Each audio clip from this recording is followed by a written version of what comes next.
capacity building cell workshop for the CSIR NET as well as various other competitive examination. Friends, again on a second day, we are having two different session. The first session is about to start, and in this particular session, along with us, as a resource person, a person who is working since last 15 years as an assistant professor at PM Patel Science College, which is affiliated to Sardar Patel University, Anand. Sir possesses doctorate degree in the subject of zoology. He has obtained his doctorate degree from the MS University, Baroda, and he possesses a specialization in a topic which related to cardiotoxicity and neurotoxicity.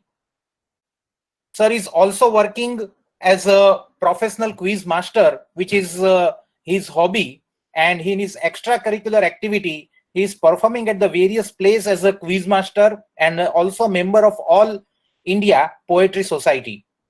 He is also affiliated with the various agencies, various society at the national as well as the international level, such as life member of a society of reproductive biology, and there are various others are there.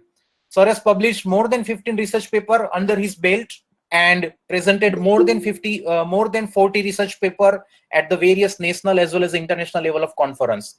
With round of applause, I would like to welcome our today's resource person, Dr. Raktim Mukherjee, sir. Sir, the floor is yours. I request you to guide our student. Thank you very much, Dr. Darshan Mojadia.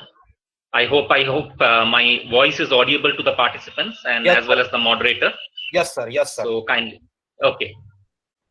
I'll be talking about, we are meeting in an emergency situation. I hope every 111 students that I can see right now will be aware that it is not possible to hold a live session. So we have gone on an online mode so that your exams do not suffer. And I am talking to you in the background of this corona pandemic. And you might have seen the schedule that I have been assigned immunology as a broad, but a module of immunology in a very strict or high speed mode also takes some 14 to 16 hours of CSIR-UGC lectures. And this is basically a catalyst so that you can work on your modalities and it will enhance your reading skill. For the time being, whatever 2 hours have been allocated to me, I'll be talking about the immunobiology of MHC. And in the background of this COVID-19, it's a very relevant topic. And before that, which are the topics where questions are asked from CSIR-UGC NET? I think our Darshan sir will be talking about hypersensitivity in a due course of time, maybe a couple of days or so. That is one of the area. We have MHC, we have complement system, we have cytokines, and antigen-antibody reactions. These are the core areas where questions are asked on a rotational basis. Of course, today's lecture I'll be dedicating on immunobiology of MHC. Generally, the title of the talk should be MHC processing and presentation, but I have changed the title to more broader immunobiology of MHC so that I'll be talking about all major aspects of the topic. And I would request students to stay on, because this is a subject where one chapter is linked to multiple chapters, and that is how the best concepts of immunology can be built. And I always feel that MHC is the central theme around which all other chapters are interrelated. So we start from innate, adaptive, the various cells and organs of the immune system, and then finally complement system is a part of a bridge between the innate and the adaptive, and finally we come to major histocompatibility complex. And I will share my presentation in a while, and in between I'll stop my presentation for some live interaction and question answer session. Okay, so thanks for your attention. I shall begin very soon.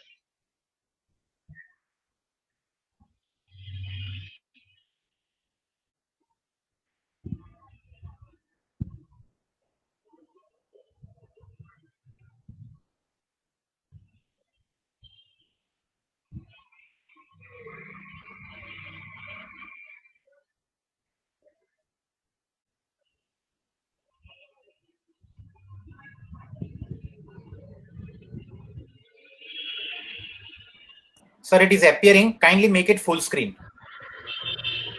Okay.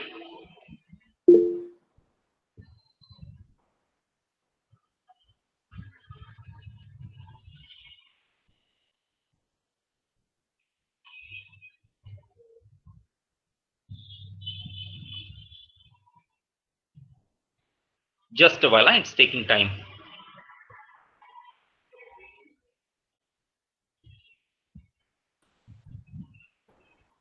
Sir, if you can put F5 from your keyboard, that will also work. Okay, it's done, Darshan sir. Thank you.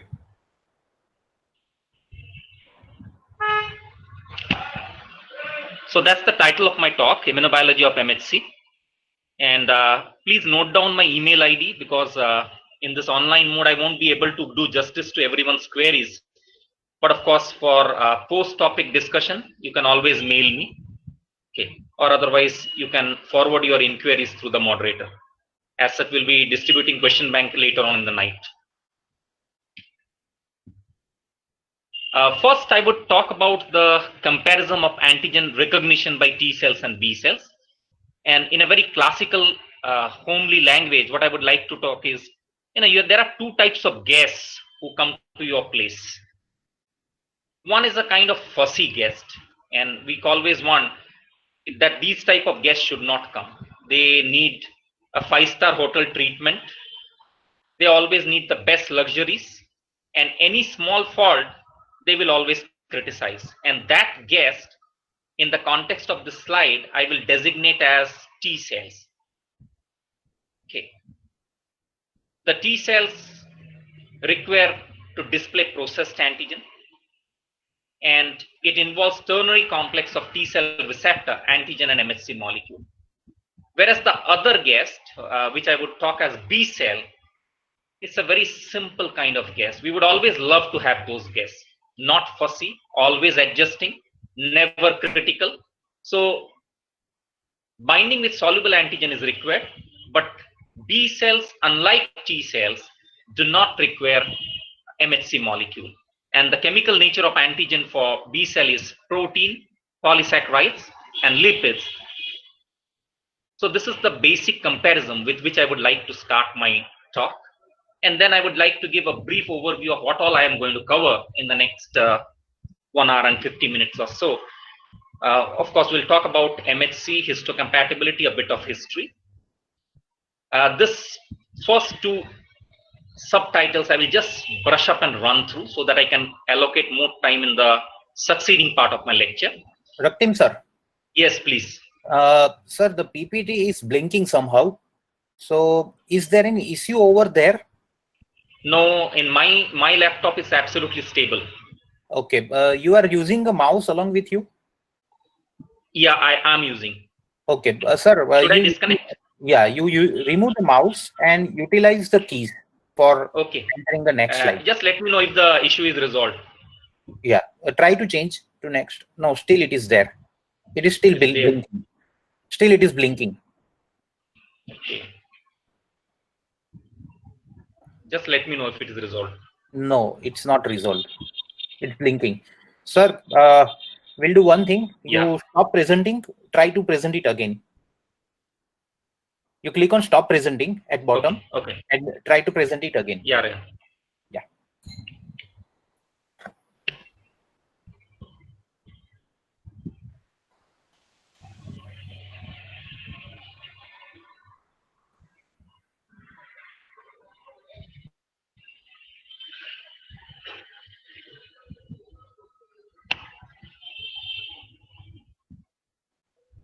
Has the presentation stopped? Yes, sir. Amit Gondalia, kindly switch off your camera. Sorry, sir.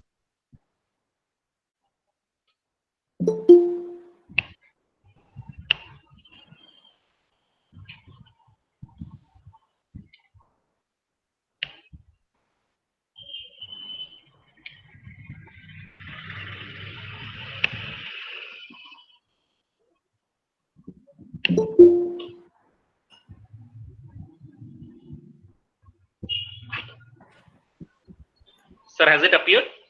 Yes, sir. It is appearing. So I am pressing F5. Okay.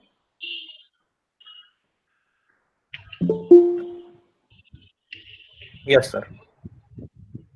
Is it blinking still? Right now it is not blinking. You go ahead, sir. If it is, yes, it is blinking, still blinking. You go ahead, sir. I will let you know. It is blinking. Okay. But actually, it's very stable in my system. I don't know what's the issue. Oh, okay, fine. Student, you need to cooperate with this. There is no other alternative available. I mean, is it visible or it's not visible at all? It's visible, but it is blinking. After certain seconds, it's get off. Okay. Well, I don't know. Anything to be done from my side, just let me know, because it's fairly stable from my end. Sure. I hope, sir, the sleeping mode is not activated. No, sleep mode is not activated. Fine. Go ahead, sir. Go ahead. Students, you need to adjust with this. Fine, sir. You go ahead. Then I will be talking about the structure and the processing and presentation pathway. And last but not the least, I'll be dedicating few slides on antigen cross presentation, including a discussion on why antigen processing and presentation is not very profound in the current corona crisis or corona pandemic. So this is the content. Now, what is MHC? It's basically major histocompatibility complex. And when we talk about major histocompatibility complex, we refer to the cell surface proteins. These are set of cell surface proteins. So obviously, when we talk about cell surface proteins, it means it's present on the surface of the cell. And these recognize the foreign molecules in the vertebrates, and which in turn determines the histocompatibility. Histos, it means the tissue, compatibility as the function or modality by which it recognizes. Now, when you talk about histocompatibility, HL is signal to the immune system, and this particular signal will tell you whether it is a self cell or whether it is a foreign cell. It's much like your J.P. Datta's Border movie. You know, you have the Battle of Lonavala's night scene when there is a command. Sir, one suggestion is there. You escape the slideshow. Escape the slideshow. Just click on escape. Escape, okay. And if it is possible from the bottom, just make it enlarge. There 47% is written at bottom. Well, the screen hasn't appeared. Just a minute.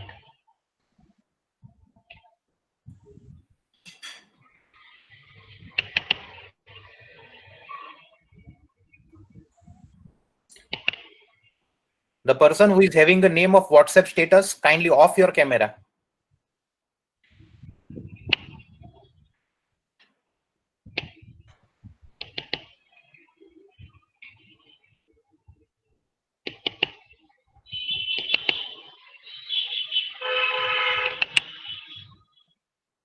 Sir, what is happening?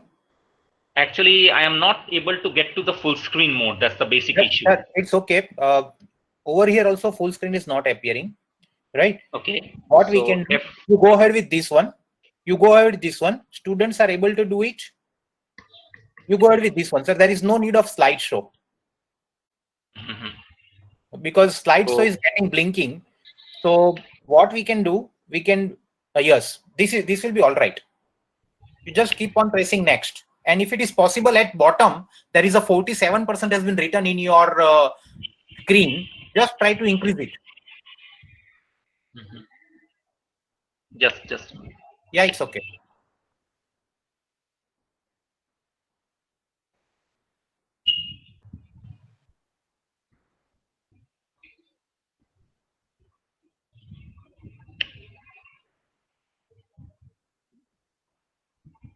Is it done? Done, but sir, we are not able to see the entire slide. So little bit less is required, percentage. Okay, I'll do that.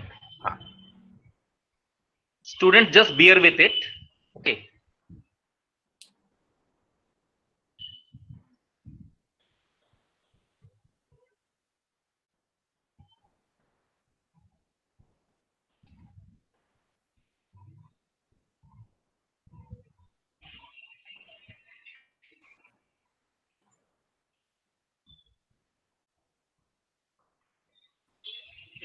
Sir, everything is fine. Just decrease the percentage at bottom. Yeah, I'm decreasing. Tell me just where I should stop. 69%. Okay, fine. It's fine. Fair enough. Yeah, fair enough. Fair enough. Please go ahead. Okay.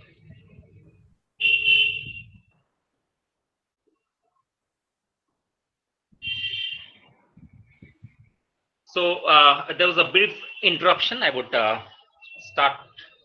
restart the presentation from where I left.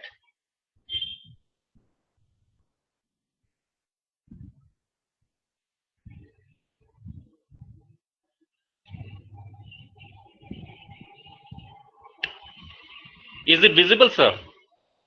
Yes, sir, it's visible. Well, I am in still the previous slide only. The top portion is cut, but it's okay. It's okay, sir. Fine, fine, fine. Go ahead.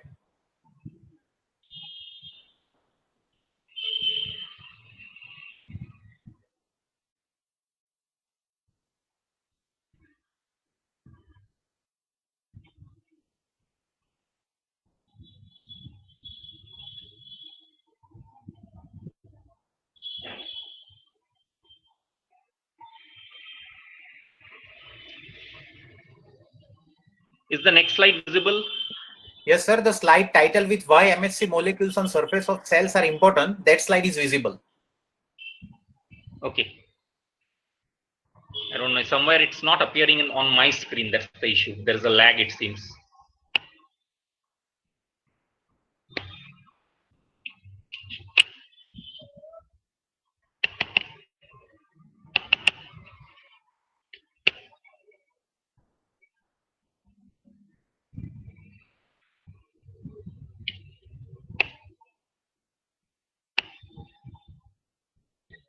So why MHC molecules on the surface of the cell are important?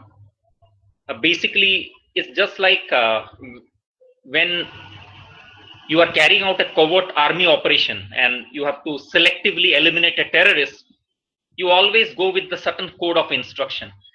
Likewise, the cell surface MHC molecule also helps in coding and decoding. So to display self class 1 to demonstrate that the cell is healthy, to display foreign peptide in class 1 to show that the cell is infected, and to engage with T cytotoxic cell. Here, students, a very important concept needs to be revisited. The concept is, whenever you are talking about a self cell, it expresses self MHC. It demonstrated that it is healthy. In other words, for a healthy cell, nothing other than the self MHC should be expressed on its surface. Suppose the cell is expressing other than self MHC, some foreign MHC, it means that the cell is infected. Likewise, you also have to display a self peptide in class 1 and class 2 to test the developing of T cells, and this essentially takes place in the primary lymphoid organs, which you might have already come across in your other units.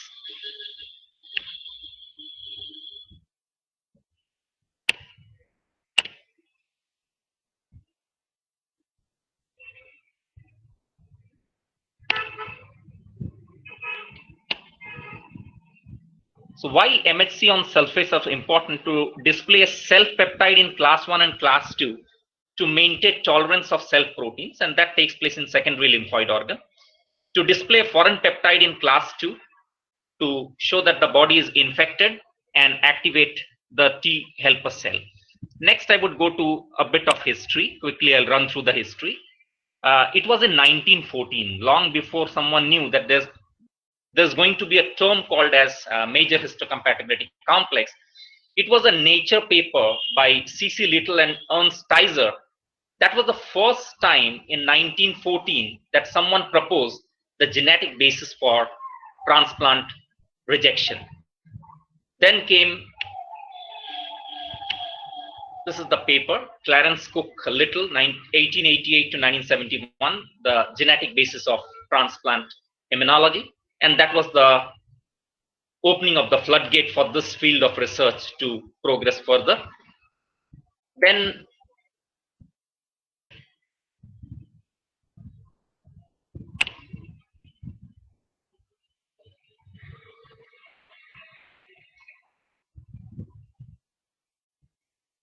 Then there was a Peter Brain Medewer. He's also called as the father of transplantation. He first proposed that there is a transplant basis for rejection. There was two group of scientists, Peter Gorer and George N. Snell, 1950. Whereas Gorer, not to be confused with Karl Landsteiner's identification of 4 groups of genes for RBC. Gorer and George Snell, 1950, group 2 antigens are responsible for rejection, and they for the first time coined the term the major histocompatibility genes. In humans, it's called as human leukocyte antigen, or also called as HLA. The next contribution was of Baruch Benacerraf. He proposed the term responders and non-responders. This exactly happened, that the complex process, that how the genes would determine the immune response, or how genes are responsible for the basis of graft rejection, and what is the relation between MHC and that of graft rejection, came for the first time to the scientific fraternity.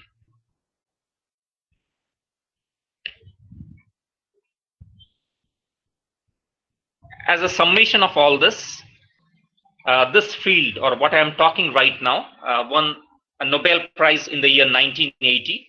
That is Baruch Benacerraf, Jane Doucette, and George Snell. They were awarded the Nobel Prize, and that is how this field of major histocompatibility complex gained considerable amount of importance in the field of immunology. Now,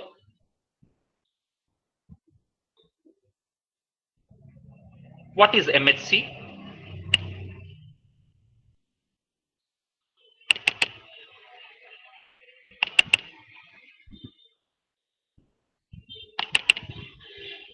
Sir, it is appearing on our screen. Actually, that is the issue. There is a lag, and actually, I was fairly comfortable with the slideshow. In fact, yeah. What I suggest, yes, if possible for you, you utilize along with your mobile phone. With the you log in with the same ID. So what will happen? What activity is occurring for the student right on a screen, that you are able to visualize, if possible, or else it will be fine. Okay, no problem. Shall I start with the slideshow once again? Yeah, to see whether it's still blinking. Yeah. Please.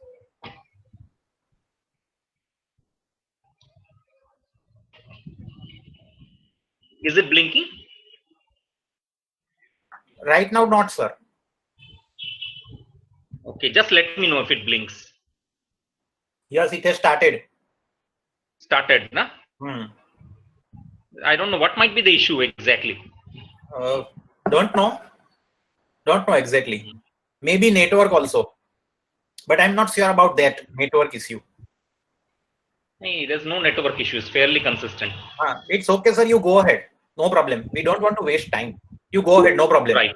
Yeah.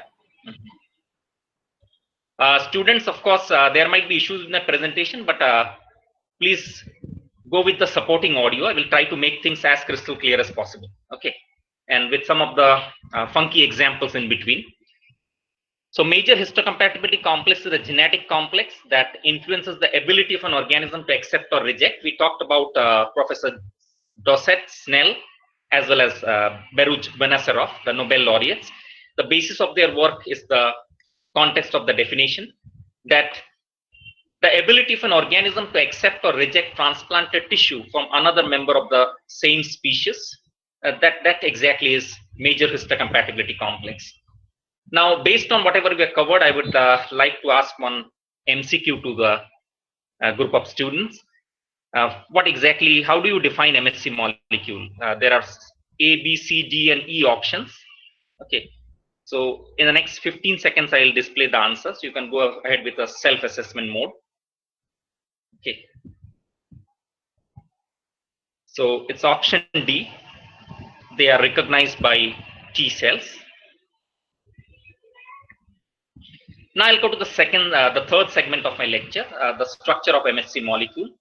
And here, of course, it will be very heartbreaking if my slides are not visible, because majority of the focus has been on the slides to make things clear. Okay. Is it visible? Can you see some food stuff on your screen? Yes, sir. Yes, sir. Wonderful food Okay. stuff. So this is a classical Gujarati thali on the top, and you have on the bottom a small kid holding a giant piece of watermelon. So this is the basis which I would like to drill my concept to your brain. You know, you are having the entire thali full of food, so many menus, but we are not cows or we are not quadrupedal animals that entire thali we can gulp at a time, because our mouth can restrict to a single menu at a time or one morsel at a time. Same is the case with the child. The child might be holding the entire watermelon in his hand, but the child would be able to gobble only when you cut the watermelon into one small piece. So this is the concept I would like to talk in the succeeding slide, and that is the aspect of MHC. Each MHC molecule, just like the child's mouth, has one binding site. You have the entire watermelon, but it's only the small piece that the child would be able to gobble. There are different peptides that can bind to the same site, whether it is the Kadi Khichdi, whether it is the Puran Poli, whether it is the Sev Usad, everything can go. The different peptides can bind to the same site. Each entry route is going to be mouth, but then not all at a time. It's going to be one at a time. So the different peptides can bind to the same site of a given MHC molecule, but only one at a given instance or a given time. Now I will come to the structure of MHC class 1 followed by MHC class 2. First I will talk about MHC class 1. Okay. So when you talk about the structure of MHC class 1 consists of two major fragments. A 45 kilodalton major fragment that consists of alpha 1, alpha 2 and alpha 3, and a 12 kilodalton fragment which is very similar to alpha 3, also called as the beta 2 microglobulin. So the 45 kilodalton consists of alpha 1, alpha 2, alpha 3, and a 12 kilodalton is similar to alpha 3. It's called as the beta 2 microglobulin. Then you have a transmembrane domain and a cytosolic domain. This transmembrane and cytosolic I will come in my succeeding slide.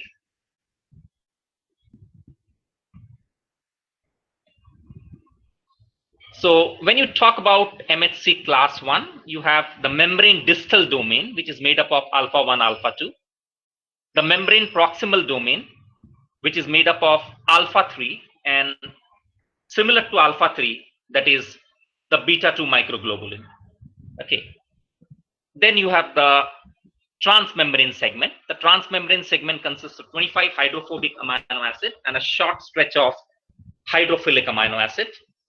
Remember the term hydrophobic and hydrophilic. You might have already studied in cell biology, but I will talk in the different perspective, maybe something which you have already watched in the recent times. And in the end, the cytosolic domain consists of short hydrophilic anchor segment of 30 amino acids. Well, we know that during the lockdown, our Ramayana epic was revisited once again after 33 years. And this will help you to understand the concept of hydrophobic and hydrophilic. You know, what happened when Hanumanji's tail was ignited with flame, the entire Lanka burned. So if you consider the tip of the tail, the bushy portion, that exactly is the short hydrophilic segment. And why I call this as a short hydrophilic segment made up of 30 amino acid is because after the entire Lanka Dahan incident got completed, it was this very tail, the tip of the tail, the anchor segments, 30 hydrophilic anchor segment, that was being doused in the ocean. An entire scene was being depicted. So 25 hydrophobic and a short stretch of hydrophilic, and the end or the tip, the cytosolic domain, consists of 30 hydrophilic amino acid segments. Now, this structure was subjected to Papin digestion, and what we saw is something which by which we order your Flipkart or Amazon gift wraps. We have the gift wrappings. The bottom is always pasted with a brown color sellotape because the bottom needs to be very strong so that during transport it need not get damaged or the packaging doesn't suffer. So the bottom of this box is made of a beta plated sheet. On to the either side, you have the alpha helices, and which is the most easiest portion of the box to open is the top.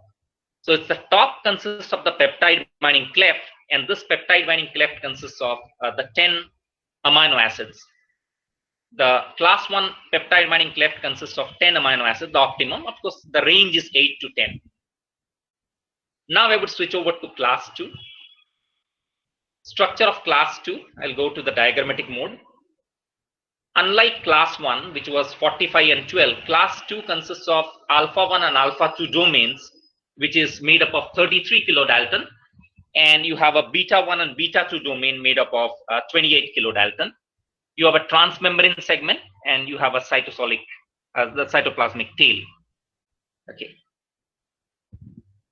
I'm not revisiting the transmembrane segment and cytoplasmic tail, that is 25 and 30 each, because this is very similar to what we talked right now in the context of MHC class 1. Likewise, you have the membrane distal. This is made up of alpha 1 beta 1, membrane proximal alpha 2 beta 2. Let me revise with that of MHC class 1. In case of MHC class 1, membrane distal was made up of alpha 1 alpha 2. Here it is made up of alpha 1 beta 1. Membrane proximal, it was made up of alpha 3 and beta 2 microglobulin. In class 2, it is made up of alpha 2 and beta 2. Similarly, you have a transmembrane segment and a cytoplasmic tail.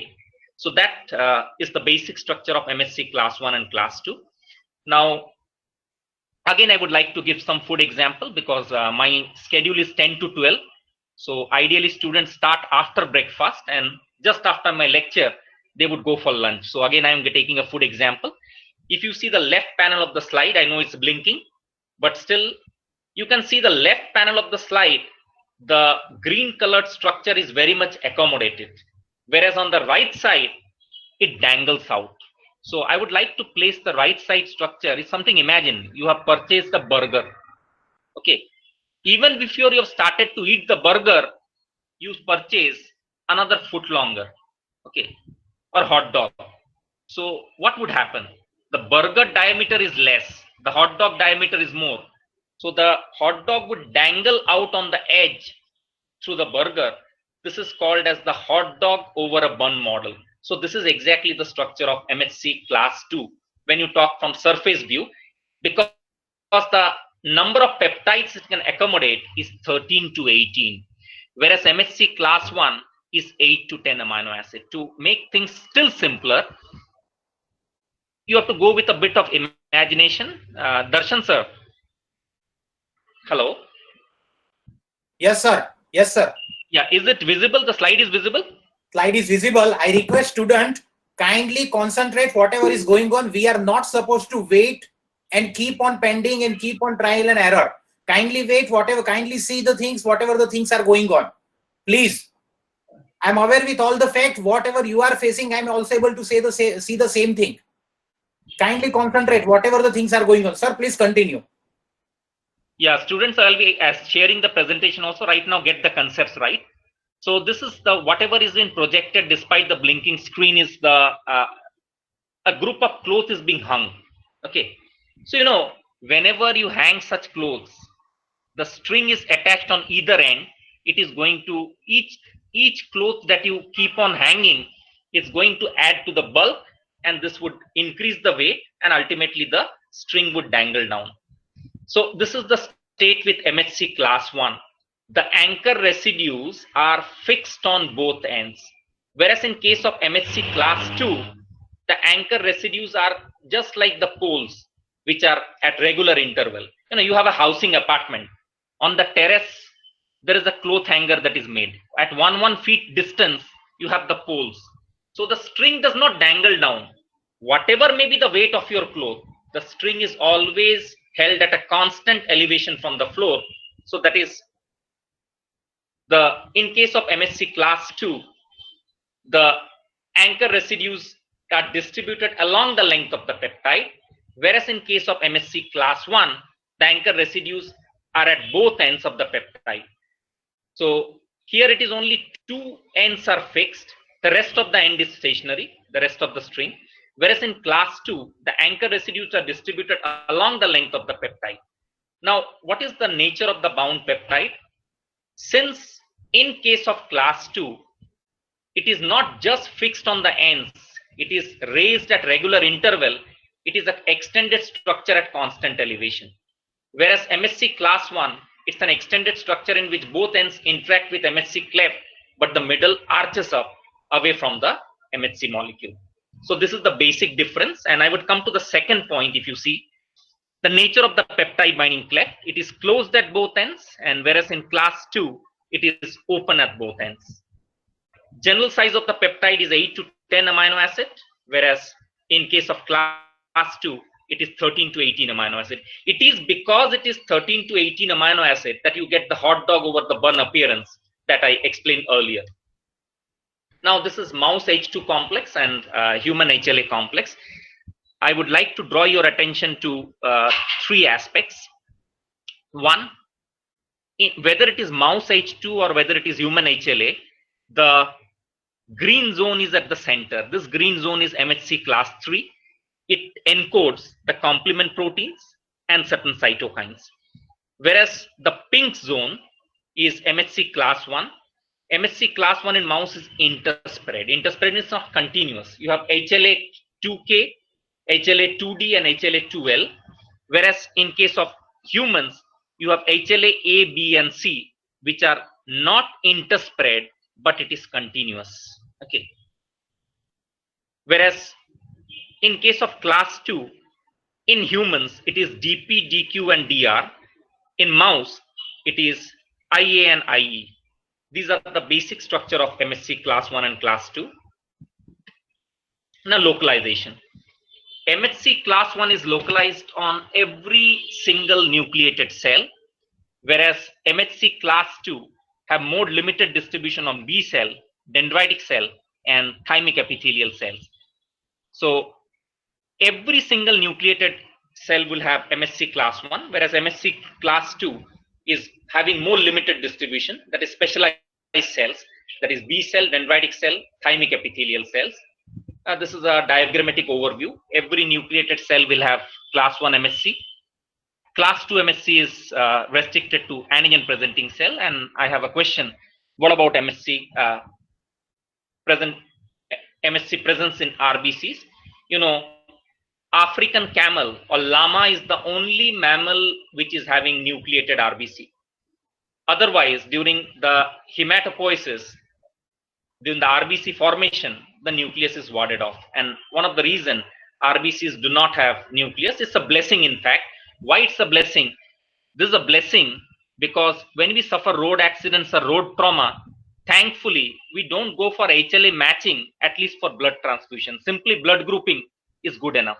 And certain basic HIV or hepatitis test. Had there been MHC even in RBC, it would have been terrible. Even before you transfuse a bottle of blood, you would have to go with HLA typing. These are the classical class 1 and class 2 genes, HLA-A, B and C, and HLA-E, G, F, MICA and MICE. Just verbally listen to me, whatever I am talking, because this is a very good concept and maybe certain questions are asked from this unit in CSR UGC NET, another entrance examination. There's a topic called as the immunology of pregnancy, because, you know, we tell in very colloquial language that it is with the help of our mother that we see the entire world. But do you know the mother's womb is our biggest enemy when you are in the first few weeks of our gestation? Because for our mother's womb, the developing fetus is an alloantigen. So it will always try to reject the alloantigen, 50% paternal, 50% maternal. And one of the reasons why you, me, or everyone is born on this earth and we are seeing the light of the day is because of HLA-G, which happens to be the non-classical class 1 gene. This HLA-G protects against the immune insult to our fetus, where the fetus is not immunologically challenged and a successful conception and delivery takes place. Okay, so these are the classical class 1 and non-classical class 1 genes and the associated structure. MHCs are codominantly expressed, 50% paternal and 50% maternal, and I have a problem to give. You know, you all have seen this Good News movie, right? It was a comedy on the mismatch of in vitro fertilization technique. So I have a question based on that, because since I said MHCs are codominantly expressed, 50% paternal and 50% maternal, I have a question now. Okay, so I would like students to guess which is the actual biological father. I am giving in the next slide 3 potential father. Out of those 3, which is going to be the actual biological father? We have a common set of biological mother and the sibling. You want to determine the potential biological father. So this is the problem that I have given. You have just keep it on screen for 30 seconds or so. Offspring A343. Then you have the pink zone, that is biological mother, and then I have the 3 a common color that I have encoded for potential father 1, potential father 2, and potential father 3. All you have to do is you have to tell me, based on the offspring and the biological mother, who amongst the 3 is the potential father, whether it is the potential father 1, potential father 2, or it's the potential father 3. Okay. So I'll pause for a few seconds to give you time to think, and then I will come up with the answers.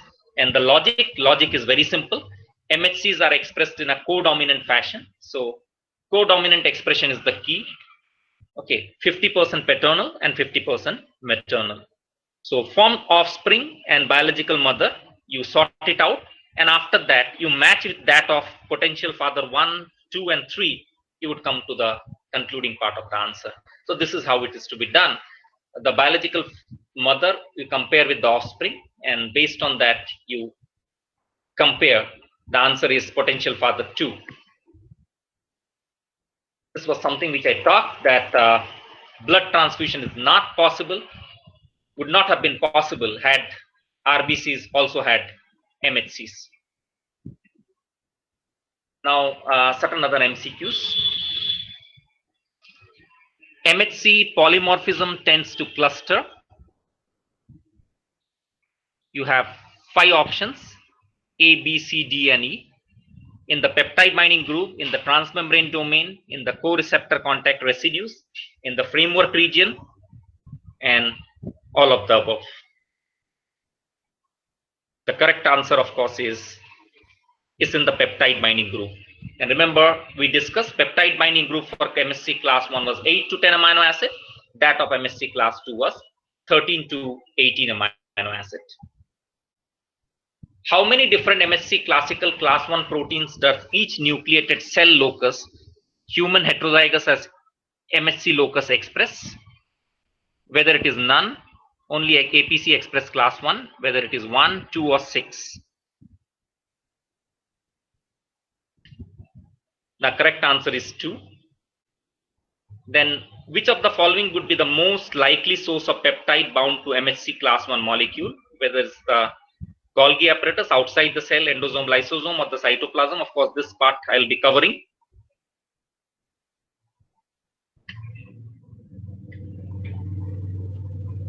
This is something which I talked just now. One of the way a developing fetus is protected from attack by the maternal immune system. Option A, expression of paternal MHC class 1 molecule. Option B, expression of paternal MHC class 2 molecule. Expression of non-classical class 1. Okay. The correct answer is option A, expression of paternal MHC class 1 molecule. Which of the following is not a mouse MHC gene? The correct answer is DP, because DP, DQ, and DR is found in humans, not in mouse. Peptide binding diversity is increased by multiple MHC allele in the population, multiple homologous MHC gene, both A and B, or none of the above. It should both multiple MHC alleles in the population as well as multiple homologous MHC gene in the genome. Your chances of having the same MHC haplotype as your sibling are 1:1, 1:2, 1:4, and 1:8. It's a very common question. The correct answer is 1:4. The human MHC locus is one of the most polymorphic region of the genome. What does it mean? Option A, it has the most different genes. Option B, there are many different alleles of these genes. Sequence variability is low in this region. Option D, there are many introns in this region. Correct answer is there are many different alleles of all these. MHC diversity ultimately affects the variety of peptides that bind to MHC, variety of BCRs that are expressed on mature B cell, rate of somatic hypermutation, the number of antigen presenting cell.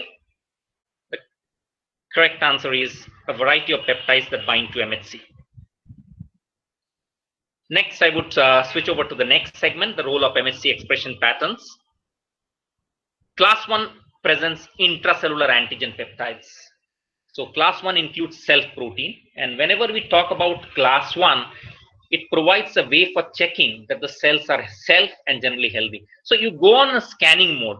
Every time you find that it contains self protein, it means that the cell is healthy. By chance, along with the self protein, if you find foreign proteins, it means the cell is infected. So it can also be used to show which cells have been infected with virus or which are abnormal, because only an infected cell will show a foreign protein or a viral protein along with the self protein. Class 2 presents extracellular antigen peptides. They are more restricted, generally found on cells involved in immune responses. They help to direct responses that are against the threat. In other words, anything and everything which should not be in our system, is targeted by MHC class 2. And they are more restricted, generally found in cells involved in immune responses, the professional antigen presenting cells. Now, whenever you talk about MHC expression that can change with changing conditions, very important. My dear students, I hope my audio is audible, whatever I am speaking. Why this is very important? You might always have a question to your conscience based on the lecture, that if everything is so ideal, why then we suffer from some of the viral onslaughts, including the current corona or COVID-19 crisis? You know, viruses or the microorganisms are very clever. Whatever I am teaching right now, the normal course of MHC, the viruses are much more clever. They can always change or modulate the MHC expression. So how MHC expression can be modulated? It can be modulated by genetic regulatory components. There are promoters that drive transcription up and down during the time of infection. And these promoters, by upregulating or downregulating transcription, sometimes alter or change the level of MHC expression. Another is viral interference. Viruses, as I said, are very clever. They shut down MHC class 1 expression. You know, one of the way that viruses are targeted is MHC class 1, or a cytosolic processing and presentation pathway, and endogenous. So viruses shut down MHC class 1 expression. By shutting down MHC class 1 expression, the immune system is not able to target the virus. Another is cytokine mediated signaling. Some of the cytokines, such as cytokine, the interferon gamma, the IL-6, these cytokines, what they do, upon infection, they can upregulate or downregulate the MHC expression. And there you have a class 2 MHC alleles and antigen presentation. They have a different capability to present antigen. And how much or what capacity they present, that can detect the overall antigen presentation. So this is very important, that don't be under the impression that MHC expression is just textbook classical style, it is stable. it can change based on the changing condition, whether it is genetic regulatory components, whether it is promoters, whether it is viral interference, whether it is upregulation, downregulation based on cytokines, or whether it is MHC class 2 allele and antigen presentation. Now we have one more series of questions. A mutation in which part of the viral protein might allow the virus to evade adaptive immune response because of its MHC binding? Okay. The correct answer is a residue in the DNA binding domain. Now we have a set of classical experiments.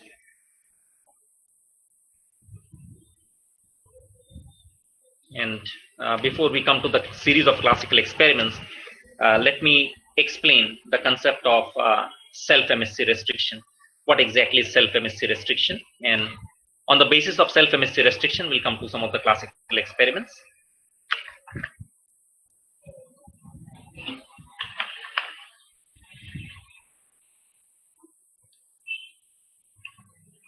My dear students, imagine a situation which is very common in India. You are waiting in the bus stand with a crowd of around 100. There is a bus which has just appeared in the bus stand. Anything and everything will go out of the window, your bags, your handkerchief, right?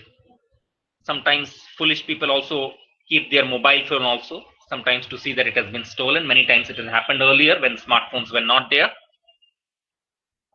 And then you feel that your seat is reserved. Okay. Any other stranger comes and asks for the seat, you will say, no, it's already reserved. Someone is going to come. You don't even bother to raise your head and look whether people have come. This is the concept of apna paraya. You have your own friends, you will allow the seat. You have a stranger, you would never part with the seat. Same events or set of events follow even with the immune system. There is a concept called as self-MHC restriction. Both the CD4 positive and CD8 positive T cell can recognize antigen. But when it can recognize antigen, when it is presented on the groove of MHC molecule. So whenever you have a self-MHC, the host T cell develop alongside host APCs, both express that individual's MHC molecule, the constraint is referred to as self-MHC restriction. So you should have a self-MHC and essentially a foreign peptide. So there are certain classical experiments to drive home the point. One set of experiments was by Rosenthal and Shevek. I'll directly go to the experiment. What they have done, they have taken a strain 2 and strain 13 and strain 2 cross 13, 3 set of guinea pig. To one of the set of guinea pig, strain 2 to strain 13 and strain 2 cross 13, what 2 cross 13 is the first filial generation. They treated with antigen, waited for 7 days. After 7 days, the lymph node, which is the source of T cell, is extracted. After the lymph node is extracted, it is undergoing adherence column. Adherence column, what will happen? It will retain the macrophage. After the macrophages are retained, what you get is antigen prime T cell. Why we call it as antigen prime T cell? Because the antigen has been injected prior to the extraction of the cell, so you call it as an antigen prime T cell. In a parallel set of experiment, you have strain 2, strain 13 and strain 2 cross 13. Again, you are taking 2 cross 13, the first filial generation. This time, you are taking a plunger. You are drawing a peritoneal exudate, or you are drawing the peritoneal fluid from the animal. The peritoneal fluid will contain peritoneal macrophages. The peritoneal macrophages, after you extract the peritoneal macrophage, only then you prime it with antigen. Unlike the previous case where antigen was prior injected, this time you are priming with antigen to the peritoneal macrophages. These peritoneal macrophages, once you prime with antigen, these are called as antigen pulsed macrophages. So what you are doing in a Petri plate, you are interacting the antigen prime T cell with the antigen pulsed macrophages, and what you see, you measure the amount of T cell proliferation. So what are the results that you get? You get this result. You have antigen prime T cell of strain 2 with strain 2 positive sign means proliferation takes place. Strain 2 with strain 13 negative means no proliferation. With 2 cross 13 again you get positive, that is proliferation. So if you see in each of the results, likewise for strain 13 with strain 2 no proliferation, strain 13 proliferation, strain 2 cross 13 again proliferation.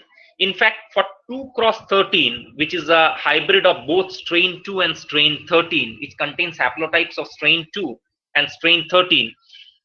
In each instance, there is a proliferation that takes place. Likewise, for 2 cross 13 antigen prime T cell, also proliferation takes place.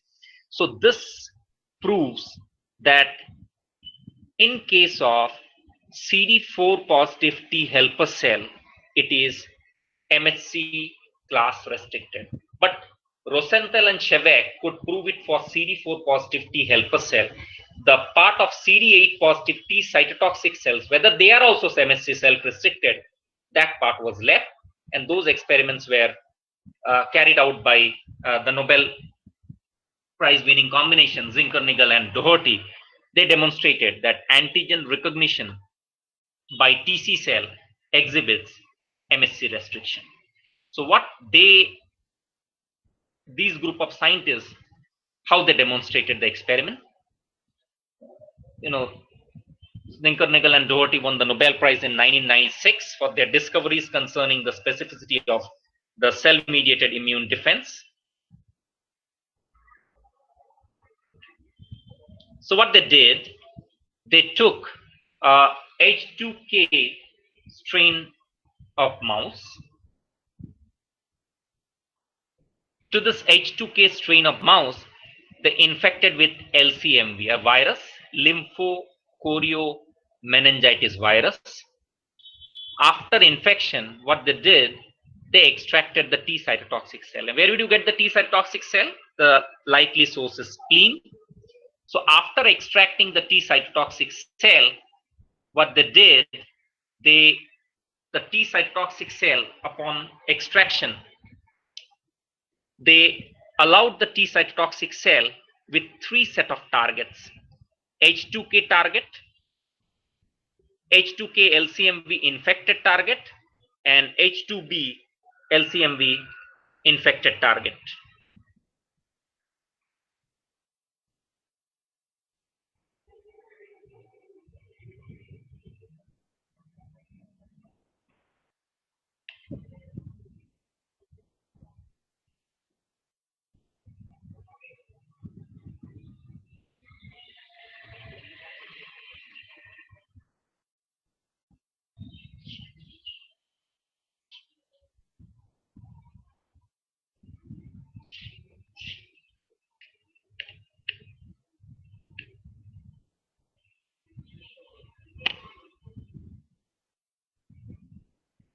Sir, is there any problem?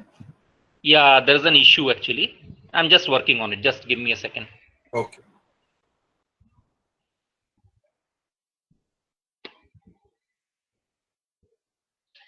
Darshan sir, is the screen visible? Yes, sir, it's visible. Okay.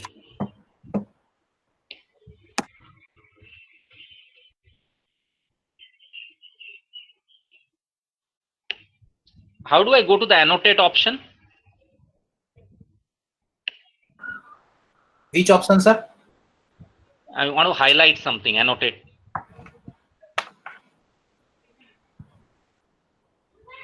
You can select that portion and you can create the animation at that particular place. Okay, fine. Yeah.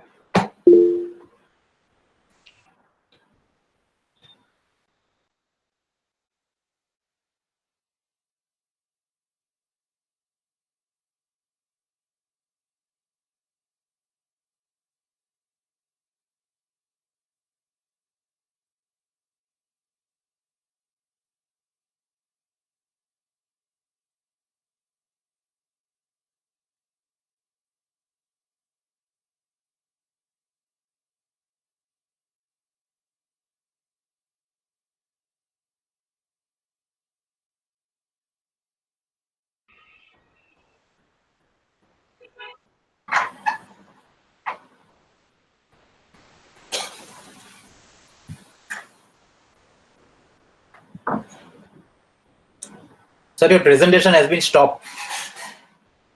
I deliberately stopped it. I'm leaving. Okay.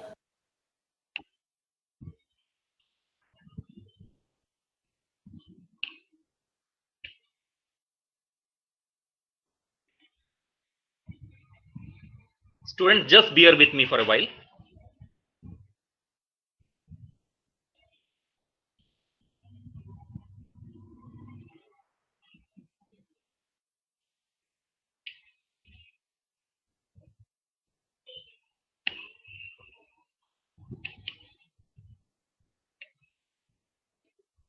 Sir, is it visible?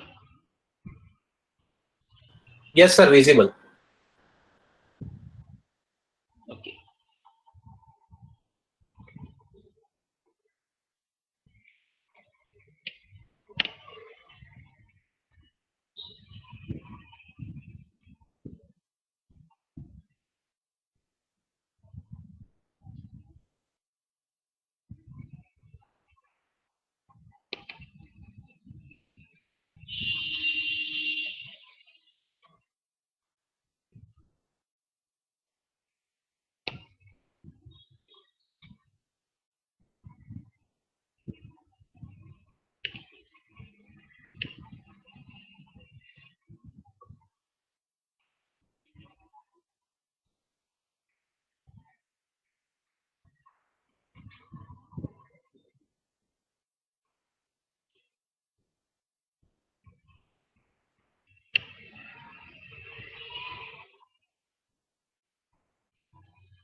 Sir, any difficulties there?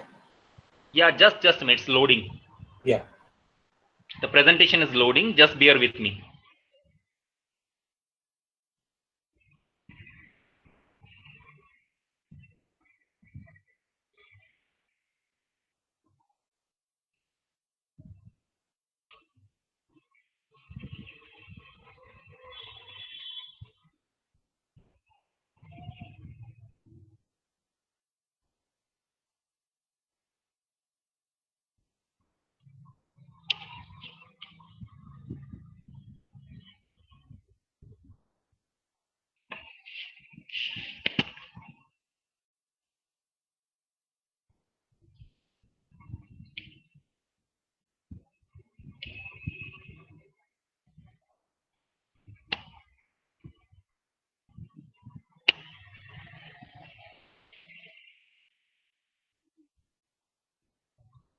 Okay, students, sorry for the interruption.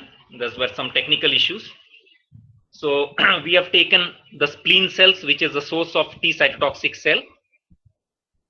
And each of those T cytotoxic cells, we are interacting with H2K, the H2K lymphochoriomeningitis virus infected target cell, and H2B LCMV infected target cell. So the first instance, when you are taking the extreme left, when you are taking H2K target cell, you don't get chromium lysis. So what we are doing, cells are not going to speak. We need the cells to highlight whether they are undergoing death or not, lysis. So what we are doing, we are incorporating the radio labeled chromium into the infected target cell. So if the cells lyse, the radioactive chromium will be released in the medium, and the medium would show considerable amount of radioactivity that you can measure with the help of scintillation or Geiger-Müller counter. So in the first case, when you are interacting H2K TC cell with H2K target, there is no lysis. Why there is no lysis? Because the H2K TC cell, you have H2K target cell, the target cells are not infected. Since it is not infected, it has not been subjected to the MHC self-restriction. In the second instance, you have the H2K TC cell and you are having H2K LCMV infected target cell. There you see lysis does take place. Why lysis takes place? Not only MHC self-restriction is being followed, but also the MHC self-restriction is followed, but also since the cells are infected, it has undergone a series of antigen processing and presentation that will feature in the next segment of lecture. Third instance, you are having H2 extreme right on the slide. You are having H2B LC infected target cell. So here also it is infected. It means it is undergoing processing and presentation, but the MHC haplotypes are not matching. In other words, there is no self-restriction.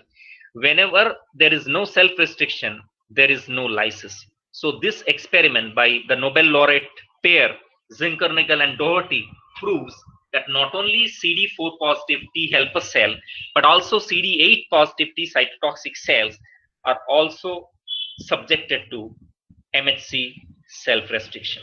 So that brings about a very fundamental concept of MHC self-restriction. Based on that, we move on to Professor Henil Unnane's lab. He is still very much there. Anyone wants to join can contact him. His lab came up with a publication that identification of macrophage antigen processing event, and it was Kirk Ziegler and the author that I showed just now, the principal scientist, the project director, MLR Unnane, and what they showed in a very simplified way. I'm showing it first, then I will go to the original diagram. You are taking antigen presenting cell treated with glutaraldehyde. Why am I treating with glutaraldehyde? Glutaraldehyde is a self-fixative. It will make the membrane impermeable. Whenever you make the membrane impermeable, the two things happen. One, the histoarchitecture of the cell is maintained. That is one. Two, since the membrane is impermeable, no entity can either enter the cell or it can leave the cell. So this is the reason behind treating with glutaraldehyde. Glutaraldehyde is a very important fixative, even used in electron microscopy. What happens next? Then you incubate with native ovalbumin on one set of experiment. Another set of experiment with digested ovalbumin. One set of experiment with native ovalbumin, another with digested ovalbumin. What you see the results? You see native ovalbumin, no activation takes place. Digested ovalbumin, the activation takes place. So this is a summary of the larger picture that I am going to show in the next slide. So this is the original experiment of Professor Unnane's lab. So you have APC, antigen presenting cell. This APC, antigen presenting cell, you are conducting 3 set of experiments. Understand very clearly, even if the slide is blinking, doesn't matter, go with the verbal audio that I am talking. First experiment is extreme top. You are taking antigen presenting cell. After that, we are fixing it with glutaraldehyde. Post fixation, you wait for 1 hour. After 1 hour, you add antigen. And you see whether there is T cell activation or not. What you see after 1 hour, you can see negative sign. Negative sign suggests there is no T cell activation. Now, let's reason it out. Why there is no T cell activation when you are fixing it and then you are adding antigen? Once you have fixed the antigen presenting cell, the cell has become inert. It has become impermeable. Thereafter, you are adding antigen. So that antigen is unable to enter the APC. Since it is unable to enter the APC, it does not undergo the necessary processing and presentation steps. This is the primary reason. Since processing and presentation doesn't take place, no T cell activation occurs. Second set. In your blinking slide, it would be the central figure or the middle one. You are taking ATC, add antigen. Earlier what we did, we fixed it. This time we are first adding antigen. Wait for 1 hour. After you have waited for 1 hour, then we are fixing it and see whether T cell activation takes place. You can see positive sign. It means T cell activation has taken place. Why it has taken place? You have added antigen prior to fixation. The antigen has entered the antigen presenting cell. It has been processed. It has been presented. And after that you are fixing. By the time the processing has already taken place, leading to T cell activation. Third instance or third experiment, extreme bottom of this figure. This time you are fixing the cell just like the first experiment.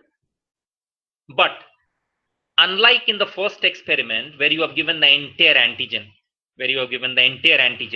here what you are giving small peptides instead of the entire antigen. Instead of entire antigen, you are giving small peptides. Surprisingly, here also positive sign, the activation takes place. Why? The activation takes place because this step of processing and presentation you have already carried out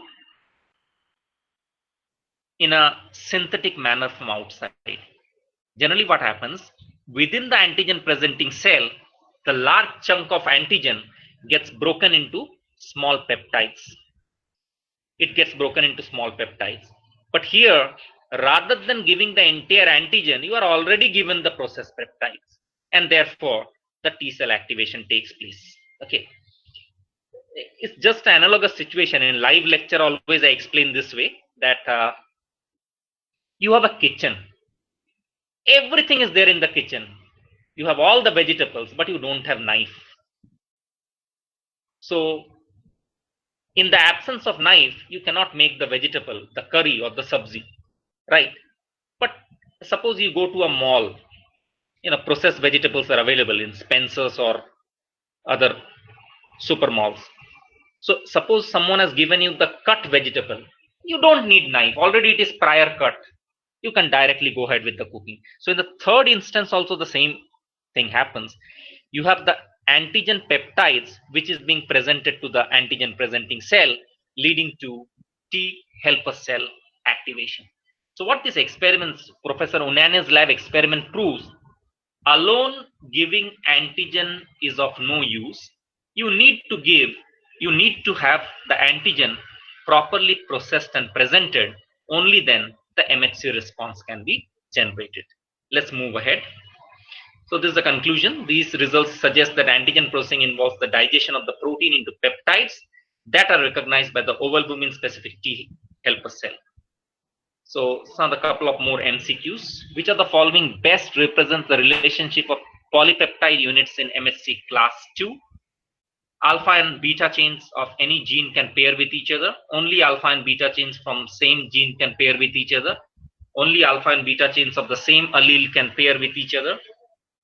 Okay, so the correct answer is only alpha and beta chains from the same gene can pair with each other. There is a concept of Tasmanian devils. They are largely inbred population with little diversity of MHC. Which of the following would be the likely outcome of this? The correct answer is D. Which of the following cell type would be the least likely to express MHC class 2? Already an entrance exam question. Earlier it has been asked. B cell, a T cell, a dendritic cell, a thymic epithelial cell. The correct answer is T cell.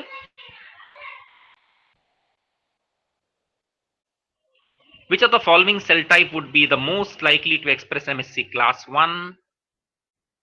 In fact, all of these: B cell, T cell, dendritic cell, lung epithelial, any cell which expresses, which has nucleus would express MHC class 1. Now I'm coming to the second segment of my lecture. Well, very interesting. I don't know, screen is blinking, but then of course, whatever I'm talking, it can be very much audible. I am taking you to 14th of February, the Valentine's Day, on a virtual mode. You all are basically a majority of the lot who are listening, the teenage lot, and you can very well understand what I am trying to decipher. You might be under the impression, sometimes what happens is that you give the most costliest rose, but then in return you get sometimes the slippers or sandals. It always happens. If not always, sometimes it does happen. So what I'm trying to convey from this slide is that two aspects I would like to talk. That even the giving of the entity called as love has a special kind of protocol to be followed, right? Even for proposing also there's a protocol that is followed, and same concept is being followed in immunology as well. If the protocol, you see some of the Hollywood movies, the girl is being asked to kneel, the hand is being kissed. That is being the general protocol for proposing. That's what is showed in the movies. In other words, if you see the left slide, if the love is not given in a proper fashion, it is not accepted. It is being dumped in the dustbin. You look at the right side slide. On the other hand, if love is given in a proper presentation protocol or in a good gift wrapper with all the heart's content so that it doesn't get rejected, it not only gets accepted, and you can see the slide, it continues on, and you can understand what the slide says till couples of celebrates a silver jubilee or a golden jubilee, or maybe, right, we are talking about the Indian context. So when you talk about antigen processing, exogenous is from outside, exogenous antigen are processed in endocytic pathway. Exogenous antigen are presented on membrane with class 2 MHC molecule. On the other hand, endogenous antigen is processed in cytosolic pathway. Endogenous antigen is presented on the membrane with class 1 MHC molecule. So I have highlighted the terms exogenous with endocytic, endogenous with cytosolic pathway. So exogenous endocytic with MHC class 2, endogenous cytosolic with MHC class 1. This is to help you to remember. Now, Darshan sir. Yes, sir. Yeah, is it visible now? Yes, it's visible. Okay. Yeah, please. It's blinking, but it's visible. Yeah, even if it blinks, students, just bear with it. Very important concept I am drawing. This is what I am trying to visualize. You try to visualize that, this is a mango season. Rajapuri Keris, you all might be knowing. The Rajapuri variety is specially for pickles. Sometimes when you go to market, whenever you go to market, there is a knife. The mango has been pre-cut. In other words, you imagine the Rajapuri mangoes as a large protein. After coming home, when you observe the fragments, they are the small fragments of the large mango, or they are the peptides. So what happens? A large protein enters the proteasome and it is being degraded into small peptides. Okay, and where this takes place?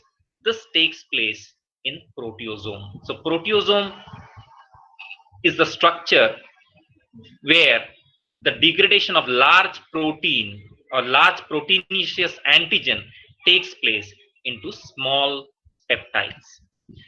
So proteasome cleaves protein into peptides, but before the proteasome can act, you need to ubiquitinate the protein. So you have a ubiquitin activating enzyme, a conjugating enzyme, and ultimately once the target or the protein is ubiquitinated, only then it can go to the proteasome for further degradation.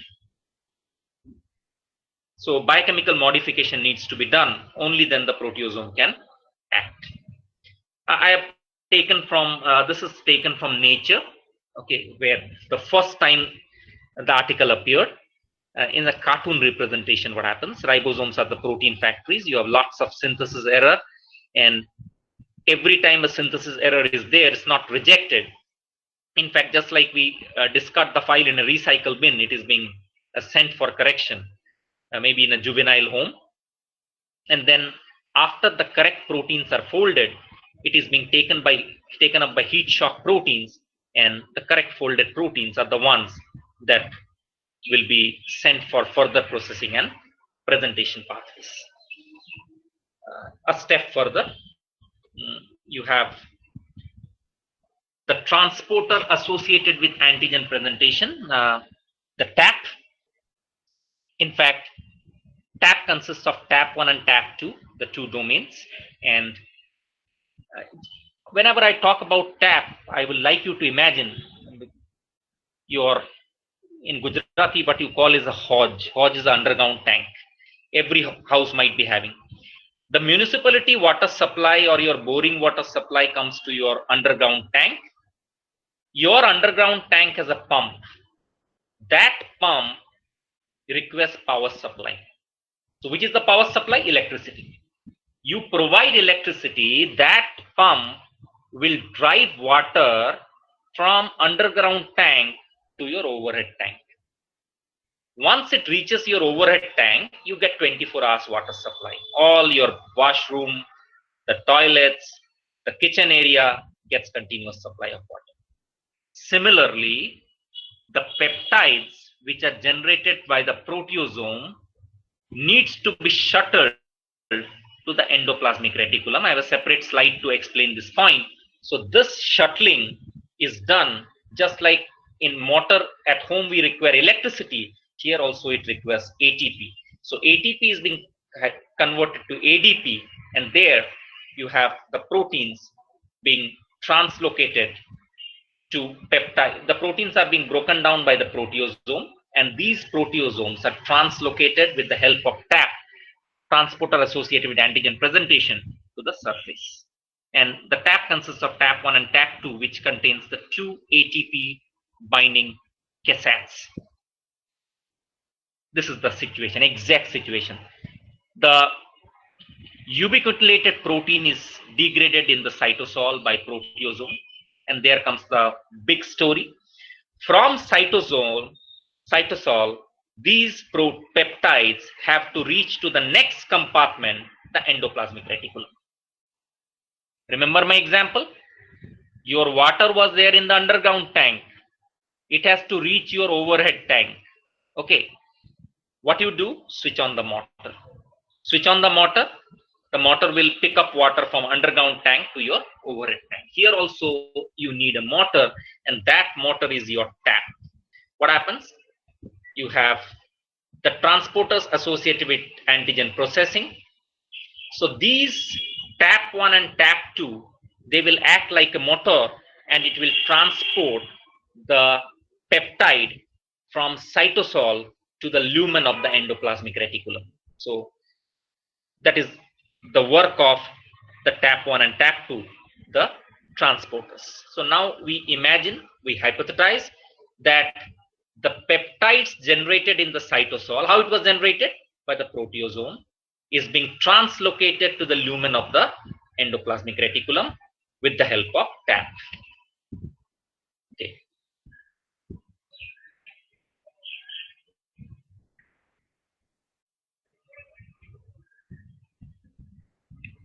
So first I will go with the cartoon representation, and then I will go to the original explanation. Cartoon. Okay. You have a protein in the cartoon which Nature, the prestigious Nature journal, has used. They have used chicken as a representation of protein. So the protein is being, you can see the expression, the protein is being sent to the proteasome. Proteasome is a protein degrading factory, as I explained earlier. So the large protein is being broken down into small chunks. These small chunks are the peptides. These peptides will be sent, the TAP, the transporter, will translocate these peptides from the cytosol to the endoplasmic reticulum.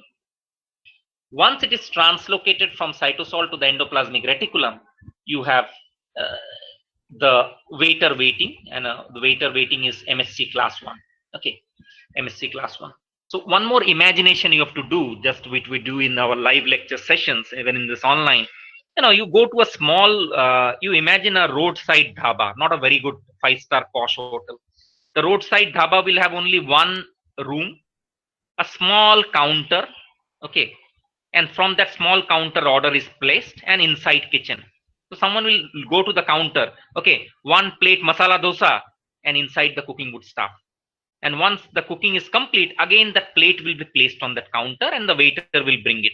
Sometimes in small dhabas, we have a single waiter, generally a small kid. Ideally, he should have studied, but the child labor norms are not followed, and sometimes because of livelihood, that person is earning. So 6-7 orders have come. Someone has ordered different menus, and out of confusion, the waiter places the wrong plate on the wrong table. What happens? The boss would scold. If you see the slide, CD8 positive T cell, which is holding the stick in this cartoon representation, is the boss. The boss will just hit the MSc class 1, the waiter. The waiter will change its orientation. When I say change in orientation means it will come onto the surface of the cell. After coming onto the surface of the cell, it would present the peptide that was degraded by the proteasome, translocated by the tap to the cell surface. This is your cartoon representation of MHC class 1 processing and presentation pathway. Okay. So endogenous antigen are processed in cytosolic pathway. Endo means inside. Endogenous antigen are presented in the membrane with class 1 MHC molecule. Most of the viruses are processed in this way. Endogenous pathway class 1, peptides are generated by proteasome degradation. The first step already explained. Peptides are transported from cytosol to RER, that is being done by TAP. And after transportation, the peptides are loaded into MSc class 1. It was chaperones. Chaperones are the molecular servants. We'll talk about some of the important ones in the succeeding slides. So maturation and loading. There it is. Again, in animated format, I will go. You have the class 1 alpha chain. When I say class 1 alpha chain, just go with my earlier lecture. Class 1 alpha chain, alpha 1, alpha 2, alpha 3. You see the beta 2 microglobulin is missing. The beta 2 microglobulin is missing. Okay. So you have calnexin, which binds to the nascent class 1 alpha chain. If you all are listening, then I would place myself, the white colored structure, calnexin, as Dr. Raktim Mukherjee. Okay. And class 1 alpha chain as one of the students from, I don't know, the last time I watched, it was some 112, some 10 minutes before. Whether the number has decreased, increased, I don't know. So that out of 110, imagine one of the guy who is attending my lecture happens to be the class 1 alpha chain. So calnexin binds to the nascent class 1 alpha chain. And imagine where I am taking the lecture. Imagine I am taking the lecture in a very scenic beaches of Goa. It is somewhere around 2 o'clock in the afternoon and I have started taking my lecture, right? So, it's too cruel to take a lecture on a scenic beaches of Goa. And a guy who is attending my lecture, MSc class 1, alpha chain, I have my own dignity. After a while, maybe after 30 minutes, I feel that guy doesn't have concentration on the lecture. Should I continue? No. So what I do next, I will give them the space. Time and again, I am looking that this class 1 alpha chain is looking at a distance, right? Might be looking for someone. Who is that someone? And that someone comes, red colored structure, the beta 2 microglobulin. That beta 2 microglobulin happens to be the girlfriend of this class 1 alpha chain. And since the girlfriend has already come, as a teacher, I quit that position. So class 1 alpha chain binds with beta 2 microglobulin to form a complete MHC class 1, as I talked in the earlier session. Calnexin, Dr. Raktim Mukherjee, disappears. Why? Because now teacher is not needed. They are both independent. They can enjoy. Okay. That's the first step that takes place. Next. Now teacher is gone, Band bajas and baratis will join. You have tepacin, calreticulin, several other chaperones that join. There is a beachside party. minus immunology that is taking place because the teacher is gone. Okay. After that, the same sequence of events that we talked earlier, proteasome has degraded the large protein of the antigen into small peptides.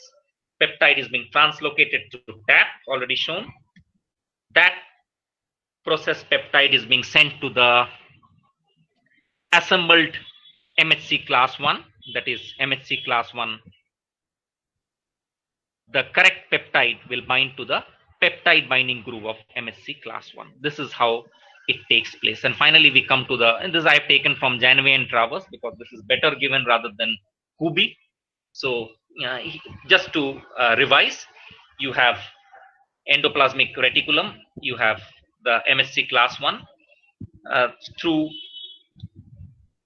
the proteasome. The peptide is translocated to the endoplasmic lumen of the endoplasmic reticulum, and after that the entire MHC class 1 extrudes to the surface where it will be bound to the peptide binding groove. Will have the correct size peptide. In case of MHC class 1, as we saw in the earlier session, that is 8 to 10 peptide. This is exactly your MHC class 1 processing and presentation pathway. Now we go to MHC class 2 pathway. How MHC class 2 is going to be different from MHC class 1.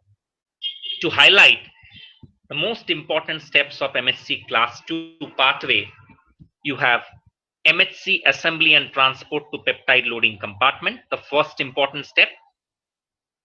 Second important step is uptake and processing of exogenous antigen.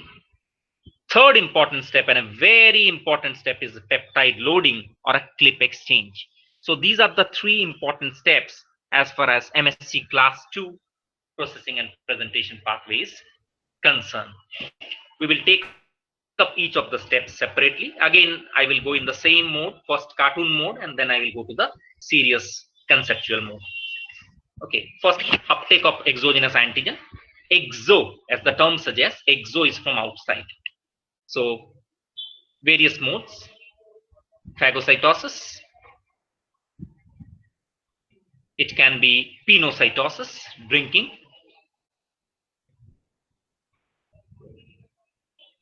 Fc receptor mediated phagocytosis, complement receptor mediated phagocytosis, or it can be membrane immunoglobulin receptor mediated uptake. So these are the various ways by which a cell would take external antigen or exogenous antigen. Remember, in class 1, the antigen was very much within the cytosol, or it was endogenous, or it was within the cell. This is how it happens occurs from outside. And then this is a classical figure from Kubi. You have an increase in acidity. This is an increase in acidity. You have a different compartment. Initially, it enters the early endosome, pH 6 to 6.5. Then we go to the late endosome. The pH decreases from 6.5 to 5 to 6.0 to lysosome, where it further decreases to 4.5 to 5. And ultimately, the endosome, the lysosome fuses, and where you have the phagolysosome and where the degradation takes place. This is your endogenous processing and presentation pathway.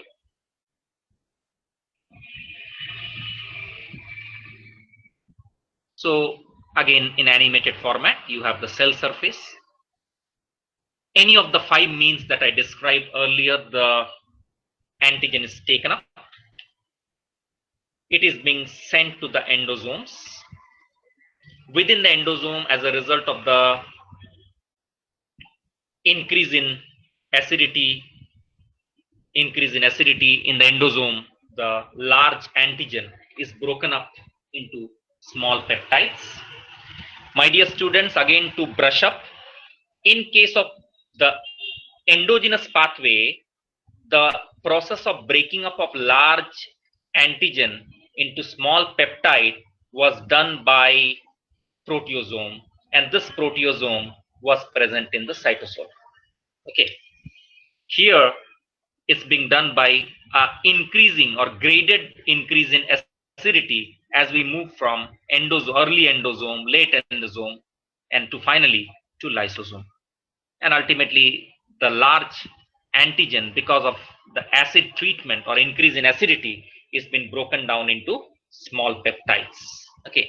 In other words, whether it is class 1 or class 2 processing and presentation pathway, you need the large proteins to be broken down into small peptides.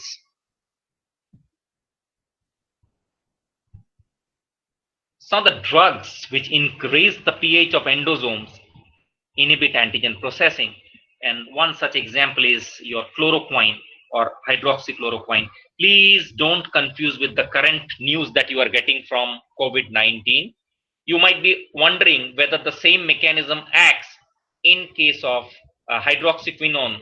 Of course, scientific reports are very limited. Whether it's the same mechanism of action, no, it's not the same mechanism of action. Whatever you are reading in newspapers, some of the research articles or some of the journals about hydroxyquinone, which is being exported, rampant export because India has become the leader, is not because of this exogenous pathway. Two reasons. Very quickly, I will brush through. One, in the earlier outbreak, that is SARS-CoV-2, in case of the earlier one, 2019 and 2017, hydroxyquinone was shown to have a potential antiviral activity under in vitro condition. That is reason one. Reason two, the hydroxyquinone, okay, what it does, it dampens or it delays the entry of virus. The endosome, the phagosome, the endosome, the phagolysosome, right, endophagosome, the fusion takes place. This chemical, what it does, or the pharmacological agent, delays this fusion, and therefore the virus is not able to be taken in. Once the virus comes inside the cytosol, only then the class 1 processing and presentation pathway that we talked earlier does take place. Okay. Otherwise, it won't take place. So here, this pharmacological agent, which in India is the leader, acts in these two ways: by preventing the entry of virus or delaying the entry of virus. Of course, good published findings are still not there. Most of them are speculations and very primitive preclinical and clinical trials. Okay. No published authentic data is available because the pandemic is very new as of now.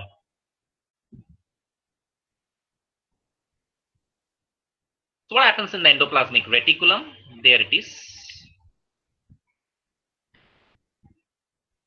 Well, again, example. You have a small kid at your place, little fingers, and you have the high power sockets at your place, the one that you use for irons, your geysers, high ampere equipments. By chance, your kid pokes the finger inside those high power sockets, the child would get electrocuted. So what we use when your child is very small, we use socket guards. The socket guard would simply block or prevent the children from poking onto the holes of the socket. One such socket guard in case of immunology of MSc class 2 is invariant chain, or the II or invariant chain, shown in red in the right of your figure, screen right figure that is shown. So this invariant chain, why this invariant chain? What it does, it prevents any other peptide or nascent peptide from blocking the peptide binding groove of MSc class 2. What is the size of the peptide binding groove of the MSc class 2? 13 to 18 amino acid. We talked about hot dog over the bun in the earlier part of our lecture. So there it is. Class 2 MHC consists of alpha and beta chain. You have an invariant chain. What invariant chain? Invariant chain does? Invariant chain is acting like a socket guard. What socket guard does? It is preventing the little fingers from going inside the socket. Here also it is preventing the incorrect peptide or nascent peptide or not correct size peptide to occupy the peptide binding groove. What happens next? Initially it was blocked. Your child was small, so you have blocked the power sockets. Now your child has become 10 years, 12 years, or maybe 16 years, matured enough. He himself would use those power sockets. So the socket guards have to be removed so that the power equipments, iron, geyser, microwave oven has to be plugged in. Here also, this invariant chain needs to be digested. So not the entire invariant chain is digested, only a small part remains. That small part that remains is clipped. Okay. The small part that remains is clipped. Class 2 associated invariant chain peptide that is clipped. Now there's a big problem. There's a big problem. And that problem will be sorted out by a cartoon representation in the next slide, because that is the key of MHC class 2 processing and presentation pathway. It's just like an illegal occupant has occupied your house. Okay. Imagine a terrorist has occupied your house. You have to shoot down or hunt down the terrorist, only then you can get inside. So here also, clip has to be removed. Instead of clip, the correct peptide has to fit into the MHC class 2 peptide binding groove to remind you 13 to 18 amino acid. And there, I would give the classical example of a bouncer. Okay, you have HLA-DO and HLA-DM. Right now, I'll just simply say in one sentence that it is HLA-DM which will mediate the exchange. I won't speak anything about HLA-DO. Okay. HLA-DM is the one which will mediate the exchange. But then this concept needs to be understood in a very authentic way. So what best I can do, I'll go to the next slide. Those who are fond of comic reading, I am one of them. You know, Tintin comics are there. Movies have been already made. There is a set of detectives in Tintin comics. The set of detective is Thompson and Thompson. You can see extreme left of the PPT slide, II invariant chain, and then you have the monster. Entire invariant chain is digested. You can see the axe. Only a small gloved hand remains, that is clip. And now comes the big question. The clip has to be exchanged and the correct peptide has to fit in. If you see this cartoon, you can see HLA-DM. HLA-DM is the bouncer. You know, for this example, I would take what happens. What is the role of a bouncer? You have the pubs or the discotheque. Sometimes what happens, someone who has never had the experience or had never been there, go to that particular place. What happens is they go to that particular place. After one peg, they don't have control. They start doing wrong things. What you have to do, without creating scene, they have to be explained that this is not the way to behave. You have to behave in decorum. So what basically they do, there is a person appointed in every pub or a discotheque. The person is called as bouncer. Here in this slide, HLA-DM is the bouncer. So that person will be isolated. He will be taken out of the discotheque. He will be thrashed or given some reward outside. After 2 or 3 thrashings, the person will come to his aukat or will come to realize his original position. All that one peg has done will disappear.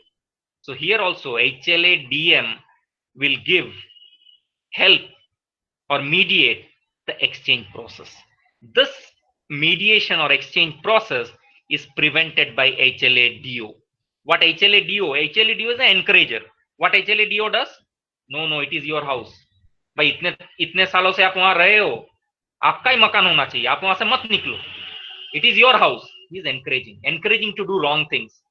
You are not the legal title holder of the property, but still HLA-DO will say, ना आपका ही है, रह जाओ, थोड़े दिन तक रह जाओ, वो लोग आपको आखिर में दे ही देंगे. But no, that is not to be done. HLA-DM, the bouncer, will overpower HLA-DO and help in exchanging. What is exchanging? The clip which was occupying the peptide binding cleft after the digestion of invariant chain will eventually be moved out, and in its place the correct peptide of 13 to 18 amino acid would slip in. So there it is. It is taken up. Increasing order of acidity will degrade. After degradation, by the time the class 2 MHC is protected, it is being protected by the invariant chain, the class 2 invariant chain. Entire invariant chain is digested. You can see it's digested. Only a small portion remains. That small portion is clipped, and later on your HLA-DM will exchange that clip so that the correct peptide would pop in. So that is your entire MHC class 2 processing and presentation pathway. So since it was difficult to imagine or understand, clip is a giant figure of clip. You have an invariant chain shown in green. Entire green colored structure is degraded. Only a small portion of red remains. That is your clip. And that clip is again exchanged by HLA-DM so that the correct peptide fits in. Now comes the interesting part. I don't know how many of you have watched the movie DDLJ, Dilwale Dulhaniya Le Jayenge. All throughout the movie, there was a dialogue throughout the movie. Kahin pe nigahein, kahin pe nishana. Right, you have sight somewhere, and the particular site and the sightings are at different location or off location. So this dialogue I would like to associate with a separate processing and presentation pathway, that is cross presentation pathway. I said that we talk about endogenous and exogenous. We have already talked, and now we talk about antigen cross presentation. This is very important, my dear students, especially in this corona pandemic. Cross presentation is very important, because so far what you have learned from my lecture, in a stereotype fashion, anything which is inside, endogenous, class 1 processing presentation pathway, cytosolic. Anything which is outside, exogenous, endocytic, or class 2 processing and presentation pathway. And again, just like me, everyone might be wondering कि भाई सारे virus तो बाहर से आ रहे हैं. Correct. Here also, the COVID-19, the latest one, respiratory droplets. Okay, it will, the spike protein will occupy the angiotensin converting enzyme ACE2 receptor. It enters the lung. It causes ARDS, acute respiratory distress syndrome. Okay, cytokine flooding, that is lots and lots of pro-inflammatory cytokine is generated. Overwhelming response of cytokine leads to profound inflammation, and profound inflammation is the major cause of multi-organ damage, the ultimate eventuality of the fatal cases of COVID-19. And since the virus affects the respiratory system, the alveolar epithelial cells, the person has to be put into ventilator, because in grave situation, the breathing stops. So shall we wait?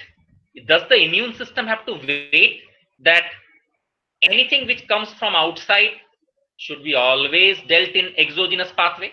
Or is there something else, or an alternate mechanism that has been researched? It is not very old. 2005, the Nature paper arrived from the lab of Jacques Nefis. So there is cross presentation of exogenous antigen.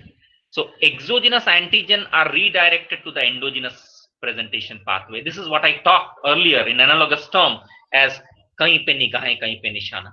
Okay. The antigen, where it is coming? Exogenous. Exo is from outside. So ideally, what you expect? You expect it to be processed by the class 2 processing and presentation pathway, or the endocytic processing pathway. Okay, but what happens? It doesn't happen. Instead, what happens that the exogenous antigen crosses its path. That is why it is called as cross presentation. And though it comes from outside, ultimately it goes to MHC class 1 or your cytosolic processing and presentation pathway. This is an adaptive response.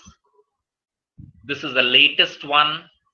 And this is a very important concept so that our immune system can immediately deal with some of the eventualities that arise from outside. Okay. So sometimes antigen presenting cell present exogenous antigen bound with class 1 molecule. This is not well understood. Still research is going on.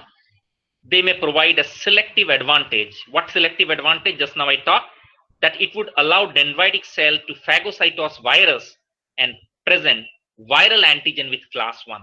Okay. My dear students, if you ask me whether it is the same that takes place in case of COVID-19, I would give a very diplomatic answer that right now it has not been studied. Even SARS-CoV-2, the data is insufficient. But based on SARS-CoV-2, the 2017 and 19 outbreak, this cross presentation can be a possible pathway. Again, I would like to highlight, as I promised in the beginning, there is another way that COVID-19 fools the immune system. If you have studied innate immunity, not covered in today's lecture, you have PAMs and PRRs. PAMs, pathogen associated molecular patterns, and pattern recognition receptors. This virus, what it does, it tampers with its own patterns. Pattern recognition receptors, the PAMs, the pathogens and molecular patterns. So if the virus loses its own pattern, the immune system, especially the innate immune system, can do very little to recognize this virus. This is how it is fooling the immune system. One of the possible hypothesis of the mechanism.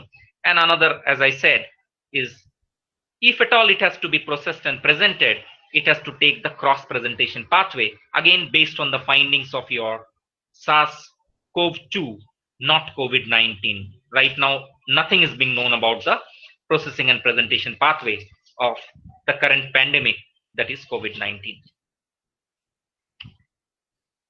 Last but not the least, a very important area emerges out. Should we be selfish enough to talk only about proteins, as I did during the entire course of my lecture, as if every disease has a protein basis for antigen? Will it be fair? No, it may not be fair to do so. There can be diseases, or there are diseases where there can be a non-peptide basis of antigen. So does immune system have some weapon to deal with those non-peptide basis of antigen? Do we have something? Yes, we do have, and two classical examples are also there. And there are two important diseases which are not detected unless they appear in a very advanced stage. One is tuberculosis, another is leprosy. Of course, rifampicin is a known antibiotic that acts in both. In case of tuberculosis, you have mycolic acid. And in case of leprosy, you have lipoarabinomannan, and both are examples of non-peptide antigen. So what is the processing and presentation pathway that the immune system uses in case of non-peptide antigen? Is it the same or is it going to be different? If different, what are the modalities? So some of the non-protein antigen can be recognized by T cell. The presentation is not via classical MHC molecule. This is the importance.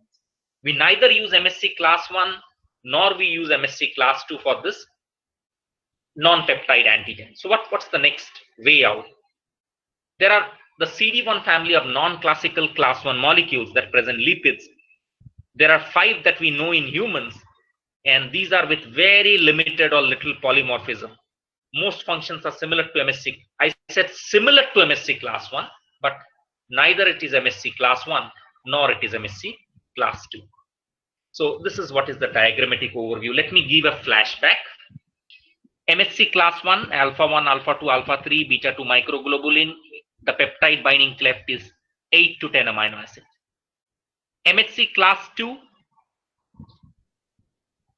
alpha 1, alpha 2, alpha 1, alpha 2, beta 1, beta 2, peptide binding cleft 13 to 18 amino acid, hot dog over a bun.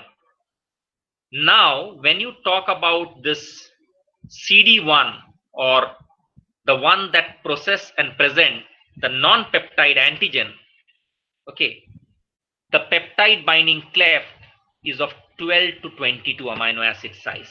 So it's the maximum amino acid size. Class 1 is someone asks you in entrance exam to identify and tick mark the correct sequence. The correct sequence is MHC class 1, because it is 8 to 10, is less than MHC class 2, because it is 13 to 18, is less than CD1. As you can see in the slide, especially the 5th point, the peptide is of 12 to 22 amino acid in size. So CD1 molecules A to D in humans, structurally related to MHC class 1, encoded outside the MHC region. They are present in APC, but then the order is dendritic cell is more than macrophage, is more than B cell. They present to CD4, CD8 as well as NK cell, not selective, that only to CD4 or only to CD8. It can present to all 3, that is CD4, CD8 and NK cells, and it presents the lipids and glycolipid basis of antigen. This is your non-peptide antigen processing and presentation. And these are the chromosome locations. Human chromosome 1, mouse chromosome 3. Again, when you talk about, recently you read in newspaper that females are less affected in COVID-19 as compared to males. And one of the reason is the location of the chromosome. It's in chromosome number 19. Therefore, significantly the females are less affected as that of males. Okay. This was the elbow angle that I mentioned in case of MHC class 1, class 2 and class 3. If you can see the MHC class, the CD1 shown in the 3rd diagram from left extreme right, the extreme right, because the elbow angle happens to be 111 degree. Okay. So the elbow angle happens to be 111 degree. Why the elbow angle is maximum? Because the peptide that it has to accommodate is also huge, 12 to 22 amino acid, huge range. So therefore, the elbow angle of this peptide binding groove is also more. Okay. So I'll just summarize. The T cell must have antigen peptides presented to them for activation. Understanding the molecules that perform this presentation is crucial to understanding T cell activation. Also, understanding how intracellular and extracellular antigens are processed for presentation gives us an insight why different T cells are stimulated and activated during the immune responses. Okay. So before I stop sharing the presentation, I would like to thank the organizers, especially GSBTM, Ansuya Madam, our moderator, and one who is helping us in the online presentation, Dr. Darshan, and to all dear students for your valued attention. And there has been more of a compulsion. You know that live lectures are always more interesting, but then we have to adapt to the situation, and that is what Charles Darwin taught us. Okay, survival of the fittest.